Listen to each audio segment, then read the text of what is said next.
Bonjour, nous sommes la chaîne Conscience Anormale. Cette vidéo est la suite de notre enquête sur les expériences de mort imminente. Cette conviction est renforcée par les témoignages de personnes affirmant avoir vécu des expériences de mort imminente et des états hallucinatoires dans d'autres contextes. Selon elle, il existe une nette différence qualitative entre ces expériences. La mort imminente est perçue comme plus cohérente, structurée et porteuse de sens. Le psychologue Kenneth Ring a apporté un élément encore plus fascinant au débat en observant que les personnes aveugles, y compris celles aveugles de naissance, rapportent des expériences de mort imminente très similaires à celles des personnes voyantes. Plus surprenant encore, dans certains cas, les informations visuelles acquises lors de l'expérience de mort imminente ont pu être vérifiées ultérieurement de manière indépendante. Ces récits remettent en question les explications conventionnelles fondées uniquement sur les sens et soulèvent des questions fondamentales sur la relation entre perception, conscience et cerveau. En termes simples, de nombreux témoignages d'expériences de mort imminente révèlent un phénomène profondément troublant. Des personnes aveugles affirment voir durant ces expériences. Des recherches récentes montrent également qu'une grande proportion de ces expériences surviennent lorsque la personne est inconsciente et, dans de nombreux cas, semble être en état de mort cérébrale, sans battement de cœur détectable, sans respiration spontanée et sans activité cérébrale mesurable par les instruments disponibles. Ces données soulèvent d'importantes questions quant aux limites de la conscience humaine et à son éventuelle indépendance vis-à-vis du fonctionnement cérébral. L'un des cas les plus connus a été documenté par le chercheur Sam Parnia et son équipe. Il s'agit d'un travailleur social de 57 ans, résidant à Southampton, qui a subi un arrêt cardiaque. Après sa réanimation, le patient a rapporté avoir quitté son corps et observé l'intégralité du processus de réanimation depuis le plafond de la pièce. Il a décrit avec précision non seulement ce qu'il a vu, mais aussi ce qu'il a entendu, y compris des sons spécifiques produits par certains appareils médicaux. Parmi ces détails, le récit de 2 bips émis par une machine fonctionnant à intervalles réguliers de 3 minutes a particulièrement retenu l'attention. Grâce à ces informations, Parnia et son équipe ont pu estimer que le patient était resté conscient pendant environ 3 minutes, période durant laquelle son cœur ne battait plus. Ce fait est particulièrement troublant car, selon les connaissances médicales classiques, le cerveau cesse généralement toute activité entre 20 et 30 secondes après l'arrêt cardiaque. Pour la plupart des personnes ayant vécu une expérience de mort imminente, l'impact ne se limite pas au caractère extraordinaire de l'événement. Nombre d'entre elles affirment que cette expérience a eu une signification profonde et transformatrice, modifiant durablement leur compréhension de la vie, de la mort et du sens même de l'existence. Cet impact est largement associé au sentiment d'extase sereine et d'absence totale de douleur qui accompagne souvent ces expériences. Une étude menée en Californie du Sud dans les années 1980 a révélé qu'environ 70% des participants ont rapporté un profond sentiment de paix, une tranquillité absolue et une absence totale de souffrance physique. Nombre d'entre eux ont affirmé que ces sensations étaient radicalement différentes de tout état émotionnel ou physique qu'ils avaient connu auparavant, les décrivant comme incomparables aux expériences courantes de la vie quotidienne.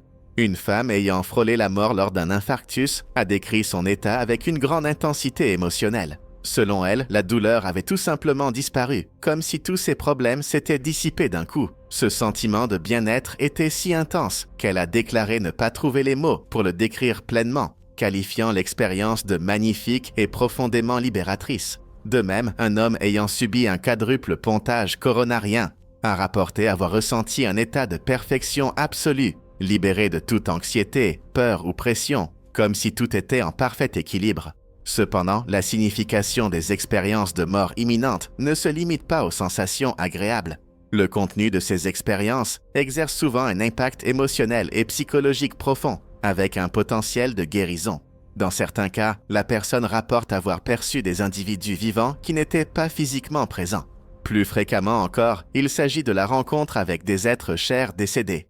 Ces rencontres sont décrites comme extrêmement réelles, avec des interactions d'une clarté, d'une cohérence et d'une intensité émotionnelle comparables à celles de la vie éveillée.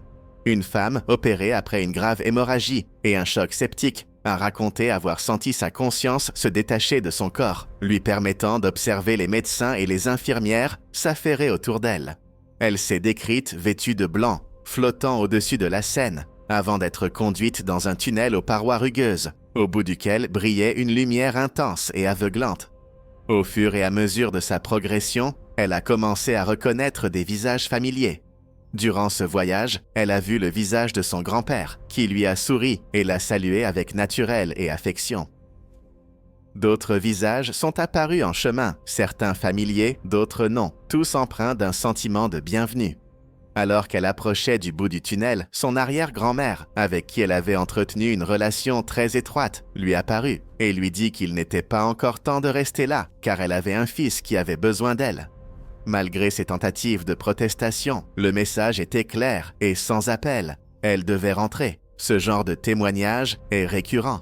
Nombreux sont ceux qui affirment avoir reçu, lors d'une expérience de mort imminente, un message explicite les incitant à revenir à la vie terrestre, soit d'un membre de leur famille décédé, soit d'une autre entité perçue comme spirituelle. Ce retour, souvent accompagné de douleurs physiques et d'une confusion initiale, marque le début d'une transformation profonde et durable. Les patients font fréquemment état de changements importants dans leurs valeurs, leur relation aux autres et leur vision de la mort, de la vie et de leur propre raison d'être.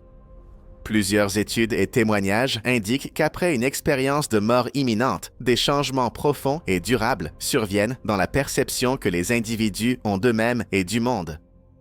Comme l'observe Steve Taylor dans son ouvrage Science spirituelle, il s'ensuit, dans la plupart des cas, une transformation radicale des valeurs et des attitudes.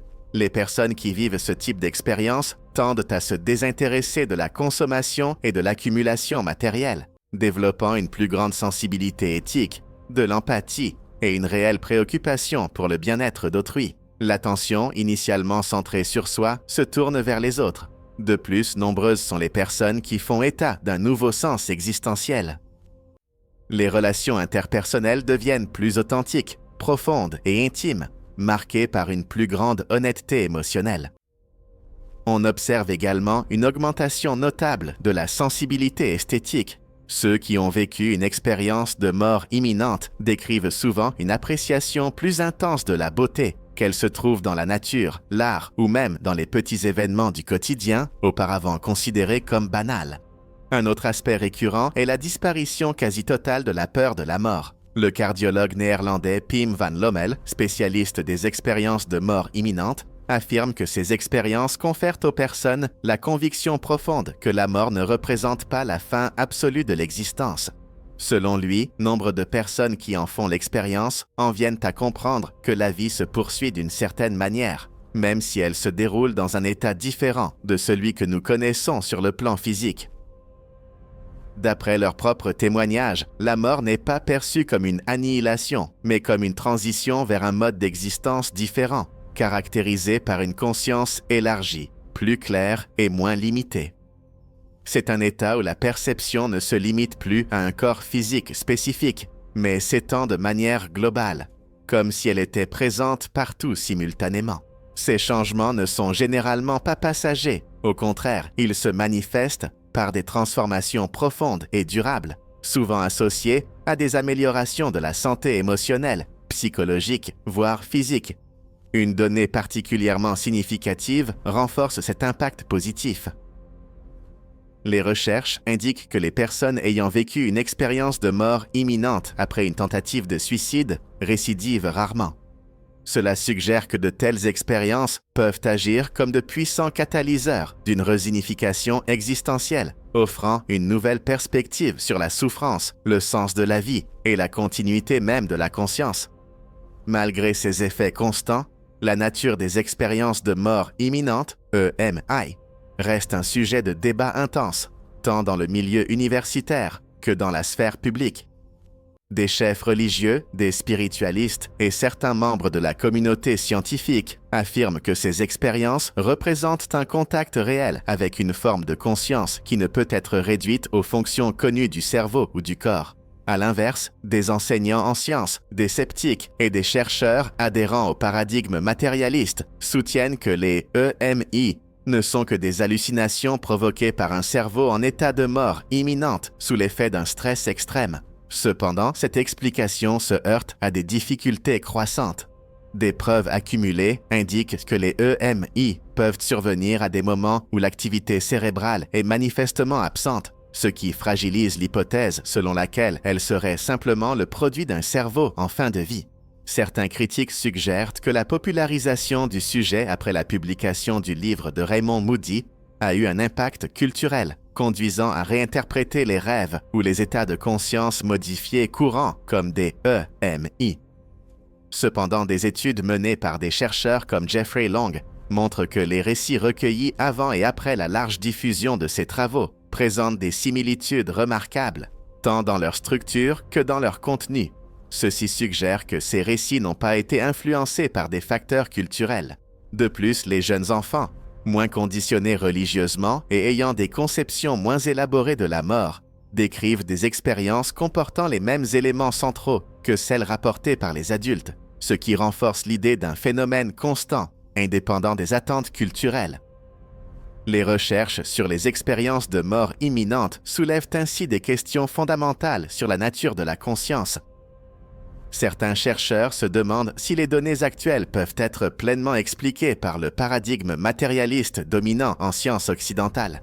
Si la conscience et la mémoire semblent persister à des moments où le cerveau est inactif, il devient difficile de soutenir que de telles expériences ne sont que de simples hallucinations. Dès lors, une question centrale se pose. Si ce n'est pas le cerveau, qu'est-ce qui produit l'expérience consciente lors d'une expérience de mort imminente? Les religions abrahamiques, telles que l'islam, le christianisme et le judaïsme, tendent à interpréter ces expériences comme le départ de l'âme, considérée comme le véritable noyau de la conscience, qui se détache du corps et s'élève vers une dimension spirituelle. Les traditions orientales, comme l'hindouisme et le bouddhisme, décrivent ce processus comme la manifestation de l'Atman, ou conscience essentielle, entre la fin d'une incarnation et le début d'une autre. Dans cette perspective, les expériences de mort imminente seraient simplement la continuation de la conscience après la fin de la vie physique. L'intensité de l'extase et de la sérénité rapportée proviendrait du fait que la conscience n'est plus limitée par les douleurs, les peurs et les contraintes imposées par le corps matériel. Une interprétation philosophique influente a été proposée par l'écrivain et penseur Aldous Huxley suite à ses études sur les substances psychédéliques. Il suggérait que le cerveau ne produit pas la conscience, mais agit comme un filtre de la réalité, réduisant une immense quantité d'informations disponibles afin de nous permettre de survivre dans le monde physique. Selon cette conception, il existerait un vaste champ de conscience non locale, une sorte de réservoir universel d'informations, à partir duquel le cerveau ne sélectionnerait que les fragments pertinents. Huxley comparait ce processus au fonctionnement d'une radio, qui se syntonise sur une seule station tout en bloquant toutes les autres fréquences. Les états de conscience modifiés, tels que ceux induits par les psychédéliques ou les expériences de mort imminente, réduiraient temporairement ce filtre, permettant l'accès à ce qu'il appelait l'esprit élargi. Cette hypothèse pourrait également expliquer d'autres phénomènes considérés comme anormaux, suggérant que face à une mort imminente, le filtre cérébral se désactive, permettant l'expérience d'une conscience élargie. Bien qu'encore marginale au sein de la pensée scientifique dominante, les théories défendant la non-localité de la conscience gagnent progressivement du terrain dans le milieu universitaire. Plusieurs modèles tentent d'expliquer comment la conscience pourrait exister indépendamment du cerveau individuel. Parmi eux figurent des propositions telles que le paradigme vorticiel triadique dimensionnel de Vernon Knepp et Edward Close, et la théorie de la réduction objective orchestrée, ORC, développée par Stuart Hameroff et Roger Penrose. Malgré leurs différences, nombre de ces théories partagent le postulat que la conscience est un élément fondamental de l'univers, antérieur et plus fondamental que la réalité physique elle-même. En résumé, les expériences de mort imminente se présentent comme des expériences authentiques, difficiles à réduire à de simples explications fondées sur l'hallucination ou la psychose. Plus que d'autres phénomènes considérés comme anormaux, elles incitent les physiciens, les philosophes et les scientifiques à reconsidérer les postulats fondamentaux du matérialisme occidental.